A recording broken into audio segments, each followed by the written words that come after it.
Guys welcome to Zebra Tech Malayalam. അപ്പോൾ നമ്മുടെ കയ്യിലിരിക്കുന്നത് iPhone 13 ആണ്. അപ്പോൾ നമ്മൾ ഇത് 2024 ബെറ്റർ ആണോ എന്ന് അറിയാൻ വേണ്ടിയിട്ടാണ് ഗൈസ് നമ്മളിപ്പോൾ നോക്കുന്നത്. നിങ്ങൾ നോക്കണം, ഈ ഫോൺ കാണാൻ വലിയ കുഴപ്പമൊന്നുമില്ല. ബാക്കിലും ഗ്ലാസ് ബാക്ക്, സൈഡിൽ എന്തോ ഫ്രെയിമാണ് ഗൈസ്. അപ്പോൾ ഇതാണ് ഫോൺ. നമുക്ക് കയ്യിൽ ഹോൾഡ് ചെയ്യാനൊക്കെ ആണെങ്കിലും അത്യാവശ്യം ചെറിയ ഫോണാണ്. പിന്നെ അത് മാത്രമല്ല, ഇതിൻ്റെ കെർവ് ഈ സൈഡിൽ നമുക്ക് ബോക്സി അതൊന്നല്ല വന്നേക്കുന്നത്, സൈഡിൽ ഒരു കെർവ് ഒക്കെ വന്നിട്ടുണ്ട്. അപ്പോൾ ഈ കെർവിൻ്റെ പ്രത്യേകത എന്താണെന്ന് വെച്ച് കഴിഞ്ഞാൽ നമുക്ക് ഈ കയ്യിൽ ഹോൾഡ് ചെയ്യാൻ നേരത്ത് ഇങ്ങനെ കൊണ്ടുകയറോ കാര്യങ്ങളൊന്നുമില്ല, കറക്റ്റായിട്ട് നമുക്ക് പിടിക്കാനൊക്കെ പറ്റും ഗൈസ്. പിന്നെ അതല്ലാണ്ട് ബാക്കിലാണെങ്കിലും നമുക്ക് ക്യാമറയുടെ കാര്യം പറയുകയാണെങ്കിൽ 2 ക്യാമറ ഉണ്ട്, ചെറിയൊരു പമ്പ് ഉണ്ട് ക്യാമറയിൽ. അപ്പോൾ നമ്മളിത് ഹോൾഡ് ചെയ്ത് കഴിയുമ്പോൾ ഇങ്ങനെ ജിഗിൾ ചെയ്യും, നമ്മൾ നിൽക്കുമ്പോൾ ജിഗിൾ ചെയ്യും. കാരണം എന്താണെന്ന് വെച്ച് കഴിഞ്ഞാൽ ഇത് കേസ് ഇല്ലാണ്ട് യൂസ് ചെയ്യാൻ പറ്റത്തില്ല. ആദ്യം തന്നെ എഫക്റ്റ് ചെയ്യുന്നത് ക്യാമറയ്ക്കായിരിക്കും. Okay guys. അതല്ലാണ്ട് പിന്നെ ഇതിൻ്റെ പ്രത്യേകത എന്താണെന്ന് വെച്ച് കഴിഞ്ഞാൽ സൈഡിൽ, ഇതിൻ്റെ റൈറ്റ് സൈഡിൽ ലെഫ്റ്റ് സൈഡിൽ നമ്മൾ നോക്കുകയാണെങ്കിൽ നമുക്ക് അത്യാവശ്യം നല്ല രീതിയിൽ തന്നെയുള്ള ഒരു വോളിയം ബട്ടണും ഉണ്ട്. പിന്നെ സൈലൻറ്റ് ബട്ടണും ഉണ്ട്. സൈലൻറ്റ് എന്ന് വെച്ചാൽ ഇങ്ങനെ നെക്കി കഴിയുമ്പോൾ സൈലൻറ്റ്, താഴോട്ട് വെക്കുമ്പോൾ സൈലൻ്റ് ആവും, മേളിലോട്ട് വെക്കുമ്പം മറ്റേ ലൗഡാവും. അപ്പോൾ അതേപോലത്തേക്കാണ്. പിന്നെ നമുക്ക് റൈറ്റ് സൈഡിൽ നോക്കുകയാണെങ്കിൽ നമുക്ക് ഇത്രയും വലിയൊരു പവർ കീ ഉണ്ട്. പിന്നെ അതല്ലാണ്ട് നമുക്ക് ഇതിൻ്റെ ഡിസ്പ്ലേനെ കുറിച്ചൊക്കെ പറയുകയാണെങ്കിൽ അത്യാവശ്യം കുഴപ്പമില്ല ഗായ്സ്. അപ്പോൾ ഇതിൻ്റെ ഡിസ്പ്ലേനെ കുറിച്ച് പറയുകയാണെങ്കിൽ 6.1 ഇഞ്ചിൻ്റെ ഡിസ്പ്ലേ ആണ് നമുക്ക് വരുന്നത്. XDR OLED സ്ക്രീനാണ് വരുന്നത്. വിത്ത് ഡോൾബി വിഷൻ്റെ ഇത് സപ്പോർട്ട് നമുക്ക് ഇതിനകത്ത് വരുന്നുണ്ട്. അതുകൊണ്ട് നമുക്ക് അത്യാവശ്യം നല്ല വിവിഡായിട്ട് നല്ലൊരു ഡിസ്പ്ലേ ആണെന്ന് തന്നെ നമുക്ക് പറയാൻ പറ്റും. പിന്നെ ഇതിന് 60 ഹെർട്സേ ഉള്ളൂ, 120 ഹെർട്സിൻ്റെ റിഫ്രഷ് റേറ്റും കാര്യങ്ങളൊന്നും വരുന്നില്ല. പിന്നെ അതല്ലാണ്ട് നമുക്ക് നോക്കുവാണേലും ഇതിൻ്റെ അകത്ത് അത്യാവശ്യം കുഴപ്പമില്ലാത്ത സ്പെസിഫിക്കേഷനും കാര്യങ്ങളും എല്ലാം ഇതിൻ്റെ അകത്ത് വരുന്നുണ്ട്. പിന്നെ നമ്മൾ ഗൈസ്, പിന്നെ അത് മാത്രമല്ല, ഇതിൻ്റെ ബാക്കിൽ നമ്മൾ ക്യാമറ ലെൻസ് ഒട്ടിച്ചിട്ടുണ്ട്. അപ്പോൾ അതുകൊണ്ട് നമുക്ക് ഈ പ്രൊട്ടക്ഷന് വേണ്ടിയിട്ട് ഒട്ടിച്ചിട്ടുണ്ട്. പിന്നെ ബാക്കിലാണെങ്കിലും നമുക്ക് ജസ്റ്റ് നോക്കിയാൽ അറിയാൻ പറ്റും, ഇതിൻ്റെ ചെറിയ പ്രൊട്ടക്ഷനൊക്കെ ആയിട്ട് യൂസ് ചെയ്തിട്ടുണ്ട്. കാരണം മറ്റേ നമ്മുടെ ഇതിൻ്റെ അകത്ത് ഗ്ലാസ് ആയതുകൊണ്ട് നമുക്ക് നിലത്തി അടിയെ പൊട്ടില്ല. അപ്പോൾ അതുകൊണ്ട് നമ്മൾ അത്യാവശ്യം ഒരു സേഫ്റ്റി പർപ്പസിന് വേണ്ടിയാണ് യൂസ് ചെയ്യുന്നത്. പിന്നെ ബാക്കിൽ നമുക്ക് തൊട്ട് നോക്കിയാൽ നമുക്ക് അറിയാൻ പറ്റും, ഭയങ്കര ഫിംഗർ പ്രിൻ്റ് ആയിട്ടുള്ള ഒരെണ്ണമാണ് വരുന്നത്. ഫിംഗർ പ്രിൻ്റ് നല്ലപോലെ അട്രാക്റ്റ് ആവും ഇതിൻ്റെ അകത്ത്. അപ്പം പിന്നെ അതല്ലാണ്ട് ഇതിൻ്റെ സൈഡ് വശം നോക്കുവാണെങ്കിൽ നമുക്ക് അലൂമിനിയം ഫ്രെയിംസ് ആണ് വരുന്നത്. നോക്കിക്കോ, അലുമിനിയം ഫ്രെയിമാണ് വരുന്നത്. പിന്നെ അതല്ലാണ്ട് ഇത് നിങ്ങൾ യൂസ് ചെയ്യുകയാണെങ്കിൽ കവറിട്ട് യൂസ് ചെയ്യണം. പിന്നെ അല്ലാണ്ട് യൂസ് ചെയ്യുന്നവർക്ക് ഈ ഫിംഗർ പ്രിൻറ്റ് സഹിച്ച് ചെയ്യാമെന്നുള്ളവർക്കാണെങ്കിൽ ഇത് യൂസ് ചെയ്യാൻ പറ്റും.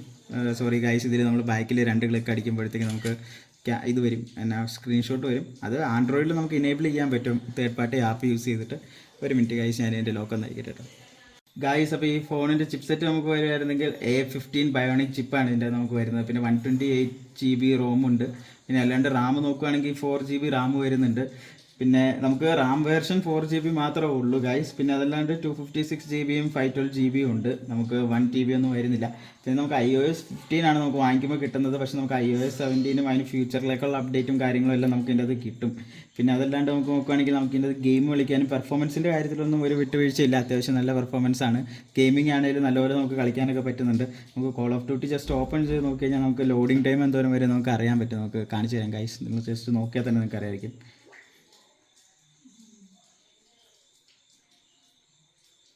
ഐഫോണിൻ്റെ കാര്യത്തിൽ നമുക്ക് ഗെയിമിങ്ങിൻ്റെ കാര്യത്തിലൊന്നും പറയാനില്ല. അത്യാവശ്യം ഗെയിമിംഗ് എല്ലാം കളിക്കാനൊക്കെ പറ്റും. പിന്നെ അതല്ലാണ്ട് മാക്ബുക്ക് ആണെങ്കിൽ അറിയാം, ചവറ് സാധനം, വിൻഡോസിൻ്റെ അത്ര ഒന്നും വരത്തില്ല. പക്ഷേ ആപ്പിള് ഐഫോണൊക്കെ ഇറക്കുന്നതാണെങ്കിലും നമുക്ക് ഗെയിമിങ്ങിൻ്റെ കാര്യത്തിലാണെങ്കിലും പക്കായിട്ട് നമുക്ക് കളിക്കാൻ പറ്റും.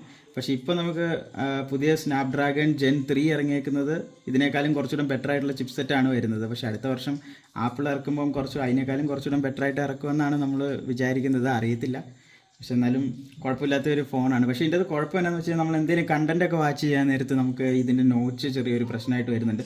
ഇത് കണ്ടോ, ഇതിൻ്റെ മേളിൽ പകുതി ഭാഗം നമുക്ക് കാണാൻ പറ്റത്തില്ല ഗൈസ്. നോക്കിയേ, പകുതി ഭാഗങ്ങൾ നമുക്ക് കാണാൻ പറ്റുന്നില്ല. നമ്മൾ എന്തെങ്കിലുമൊക്കെ വീഡിയോ ഒക്കെ നമ്മൾ സിനിമ വല്ലതും കാണണമെന്നൊക്കെ വിചാരിക്കുകയാണെങ്കിൽ നമുക്ക് നോക്കിക്കൊണ്ടോ, ഇത് നിങ്ങൾക്ക് നോക്കുമ്പോൾ തന്നെ അറിയാൻ പറ്റും, പകുതി ഭാഗം നമുക്ക് ഹൈഡായി പോകും. ഇതിലും ഞാൻ പ്രിഫർ ചെയ്യുന്ന ഫോൺ സാംസങ് ആണ്. ആൻഡ്രോയിഡ് ഫോൺസാണ് ഞാൻ പ്രിഫർ ചെയ്യുന്നത്. എപ്പോൾ ഇവർ നോച്ച് മാറ്റുന്നോ എന്നാലും ഞാൻ വാങ്ങിക്കത്തില്ല. എന്നാലും ഞാൻ ജസ്റ്റ് ഒന്ന് റിവ്യൂ എടുക്കാൻ വേണ്ടി വാങ്ങിച്ച ഫോണാണ് ഗൈസ്. പിന്നെ ഇതിൻ്റെ ക്യാമറയുടെ കാര്യത്തിൽ നമ്മൾ പറയുകയാണെങ്കിൽ അത്യാവശ്യം കുഴപ്പമില്ലാത്ത ക്യാമറയാണ്. 12 MB ക്യാമറയാണ് വരുന്നത്. നമുക്ക് ജസ്റ്റ് ഞാൻ കാണിച്ചു തരാം ഗൈസ്.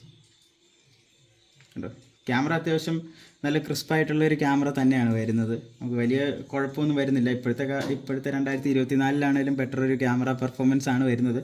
സാംസങ്ങിൻ്റെ അത്ര സൂമിങ് ക്വാളിറ്റി കാര്യങ്ങളൊന്നും ഇല്ലെങ്കിൽ നമുക്ക് അത്യാവശ്യം നല്ല ക്വാളിറ്റി തന്നെ ഫോട്ടോസ് എടുക്കാനും കാര്യങ്ങളും നമുക്ക് അത്യാവശ്യം ഒരു ദിവസത്തെ നോർമലായിട്ടുള്ള യൂസും അല്ലാതെ നമുക്ക് ഫോട്ടോസ് എടുക്കണമെന്നുണ്ടെങ്കിൽ അത്യാവശ്യം ബെറ്റർ ആയിട്ടുള്ളൊരു ക്യാമറയൊക്കെയാണ് ഇതിൻ്റെ അകത്ത് വരുന്നത്.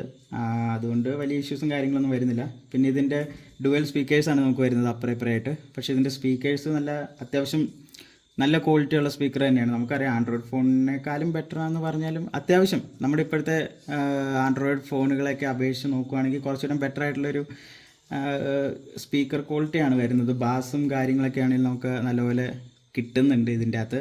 അത്യാവശ്യം നല്ല സംഭവമാണ്. പിന്നെ നമുക്ക് ഇതിൻ്റെ അകത്ത് ടൈപ്പ് സി പോർട്ട് ഇല്ല, നമുക്ക് ലൈറ്റ്നിങ് കേബിളാണ് നമുക്ക് വരുന്നത്. അത്യാവശ്യം ഏകദേശം 2 മണിക്കൂർ 2.5 മണിക്കൂർ ആവും ഇത് ഫുൾ ചാർജ് ആവാൻ വേണ്ടിയിട്ട്. പിന്നെ പെട്ടെന്ന് ഇറങ്ങി പോവും ചാർജ്.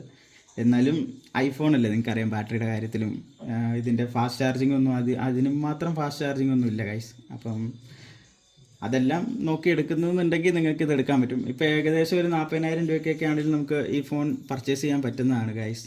Okay, thank you.